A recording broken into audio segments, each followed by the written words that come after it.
What's up, heathens? How ya doing? So today we have a special guest video by Young Blue Skeptic. If you're not subscribed to Young Blue Skeptic, please go right now, subscribe to his channel before you watch this particular video.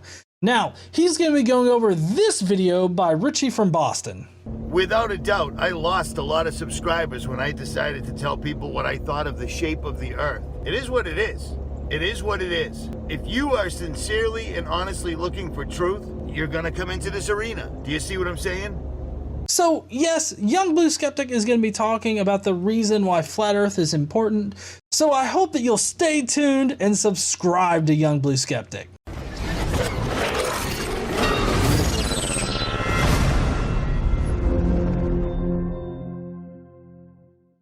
Hey guys, and welcome back to another video. Today we have Richie from Boston explaining why Flat Earth is important. Hey, what's up YouTube? It's Richie from Boston. It's the 5th of December and the sun is out. See it? It's also 20 degrees, so it's freezing, but the sun is out.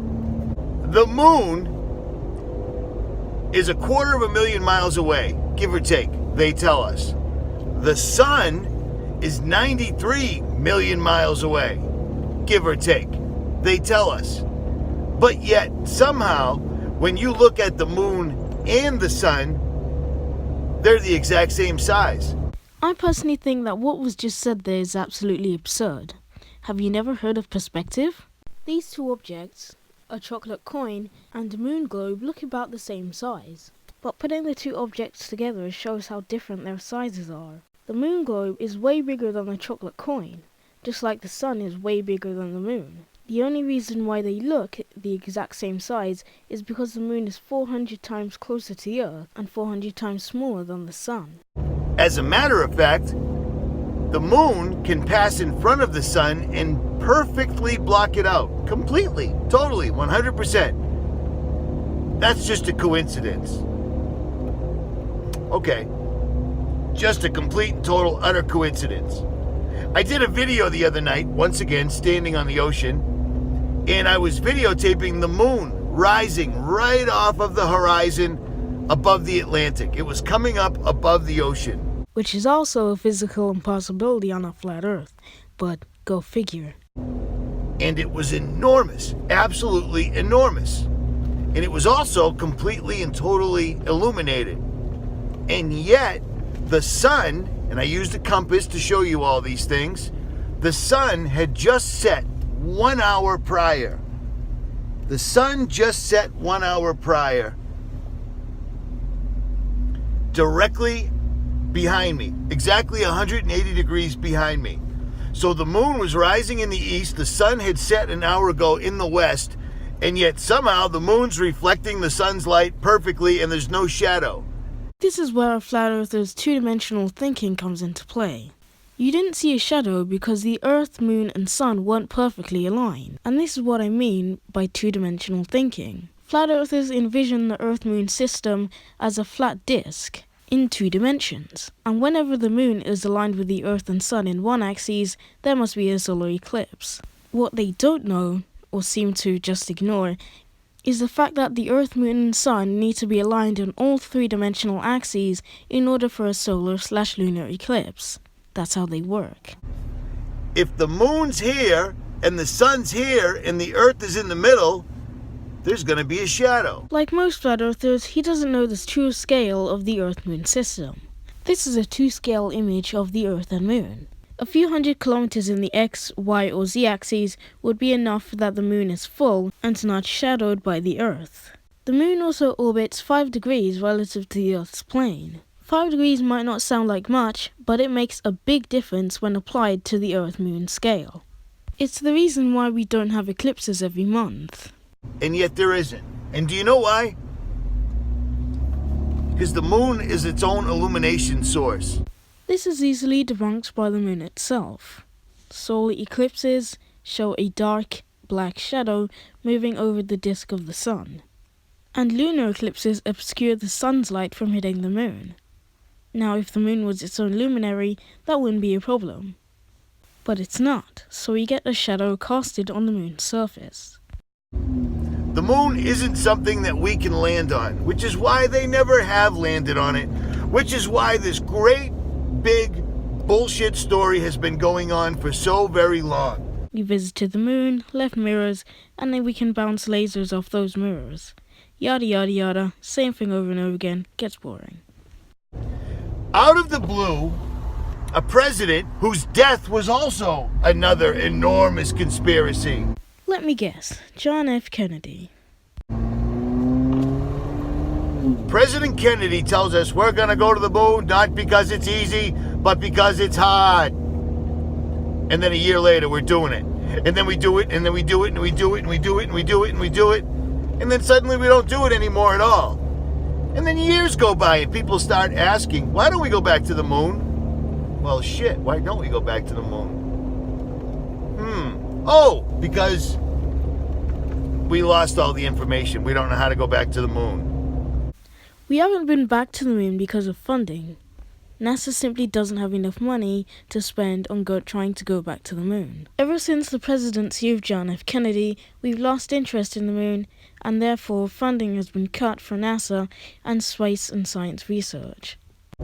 We lost all the telemetry data. When we went to the moon, they gave rocks from the moon to other heads of state, including one that was a duchess, I believe.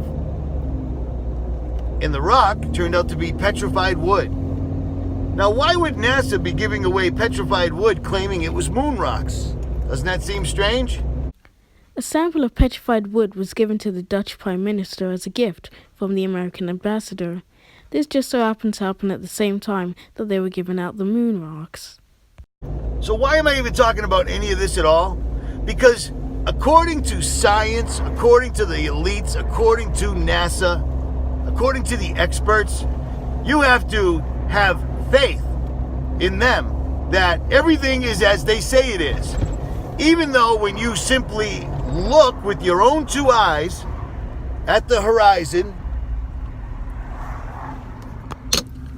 it's totally flat. Now, I've said this one multiple times and I don't really want to say it again. The Earth looks flat because we're too close to the ground to see any curvature. But obviously, flat earthers don't take that as a viable explanation, meaning we have to repeat ourselves over and over. Even though when you look at the moon and the sun, they're identical in size and they seem to be the same distance away. And actually, many, many, many times people have gotten videos of them with the clouds on the wrong side. There aren't any clouds 250,000 miles up, and there aren't any clouds 93 million miles up. But yet, we still get this information. We live in a society where they have mind-fucked people so bad that you believe what you can't see, and you don't believe what you can see, hear, touch, smell, and prove. Why? Because if the sun was local and the moon was local and there was somebody using Earth as a footstool, people would act a whole hell of a lot differently. But if you think everything is never-ending, always expanding, shaped like a circle, shaped like a pear, oblique, oblate, whatever, what's the difference? It's like living in a video game. And as a matter of fact, in the last couple of decades, that exact theory's been postulated, that we live in a video game. No, we don't. This ain't no video game. Way too much pain in this particular video game for this to be a video game. So that's the reason. And unlike most, I didn't sit around watching YouTube and then going, wait a minute, the Earth's flat. Why do I highly doubt that? I came to it organically. When I started my channel, I was always looking at the sky. Remember? That's the good thing about my channel. What I used to do and what I still do are the same. You know why? Because it's true. That's pretty funny considering the sky of the US is totally different to that of Australia's. A completely different pole star is seen in Australia and all the other stars rotate around it in the other direction. A complete impossibility on a flat Earth. I used to watch the moon, the stars, I still do. But I believed NASA. until I started getting better optics and I started noticing that the stars weren't distant suns, millions and millions and millions of light years away, which, if that were even true, if something was millions of light years away, by the time you saw it, it's not even there anymore. And yet these stars are there every single solitary day. And when you zoom in on them with something like a P900 or a P1000, you can see that these are living, pulsating, illuminated objects that appear to be submerged in water. So it looks like I have a lot of explaining to do. A light year is the distance light travels in a year, or 6 trillion miles. The stars you see can be hundreds, thousands, or even millions of light years away. Some of which, as you correctly said, don't even exist anymore. They have long gone supernova. But because of the immense distance that light has to travel, their light keeps travelling towards us and we still see it. For instance, if the sun all of a sudden disappeared, it would take us 8 minutes to notice, because the sun is 8 light minutes away from the Earth. It would take even longer for further out planets to notice, such as Pluto. It would take 4 hours. Now on to a second point about stars looking like they're submerged in water. If you've ever seen one of those blurry photos of cities at night, you'll know what I'm talking about. Now of course he's using a camera, so when you change the focus, of course points of light are going to look weird. Such as in this photo where the car lights look like glowing orbs of light or some other object. The water's above, the water's below. Thank you, heathens, for making it to the end. Have you left your thoughts down below with what you think about Richie from Boston's dumbass ideas? No? Go down there right now and leave us your thoughts. We'd love to hear them. While you're down there, be sure to smash that like button and subscribe if you like this kind of content. Don't forget to stand up and use your voice, and I will see you heathens later.